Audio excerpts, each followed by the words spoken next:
The failure of the tank in 2019 may have made Stephen Ross disgusted with Brian Flores. The mere fact that Dolphins owner Stephen Ross fired coach Brian Flores and kept GM Grier becomes what the lawyers would call prima facie evidence of institutional dysfunction. Smart teams take the position that the coach and GM fail or succeed together, with no opportunity to place blame on one or the other. And it likely would require a whole team of lawyers to get to the bottom of what caused Ross to pull the plug on a coach who delivered consecutive winning records for the first time since 2002 to 2003, culminating in a sweep of the Patriots. So what went wrong? Here is some educated speculation, based on everything we've read and heard about the franchise over the past few years. As previously mentioned, the fact that Ross doesn't live or work in South Florida opens the door for factions, cliques, and allegiances. On game days, while the coach is busting his butt in an effort to win games, others can whisper sweet somethings into the ears of the owner, blaming the coach for whatever may be going wrong. In 2021, the biggest thing that went wrong was the failure of the team to land quarterback Deshaun Watson. Despite the best efforts of Ross and company to spin the facts now, Ross wanted Watson. Flores simply didn't want the distraction. The endless Watson chatter was affecting Tua Tagovailoa in a negative way. As one source explained it to PFT early in the season,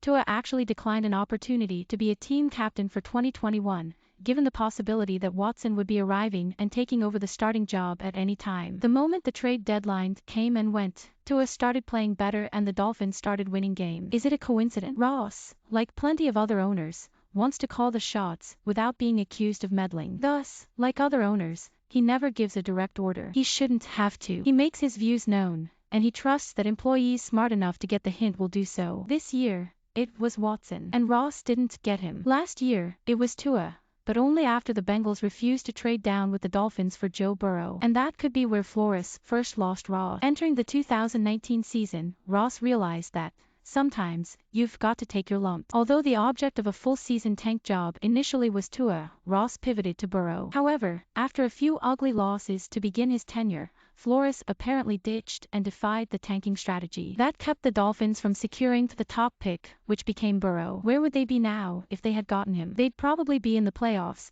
and they'd potentially be the #1 seed or close to it. At some level, that reality may have been sticking in the owner's craw. He wanted to tank. Flores didn't get the hint, or he ignored it. And there went the best chance to get the franchise quarterback the team has coveted since Dan Marino's retirement. Throw in the failure of the organization to execute a trade for Deshaun Watson, and Ross had to blame someone. Throw in the fact that others in the organization had more open and regular access to the absentee landlord who owns the team, and Flores was the one to take the fall. Does it matter at this point? To whoever may become the next coach of the Dolphins, it definitely should. Aborted tank in 2019 may have soured Stephen Ross on Brian Flores originally appeared on Pro Football Talk.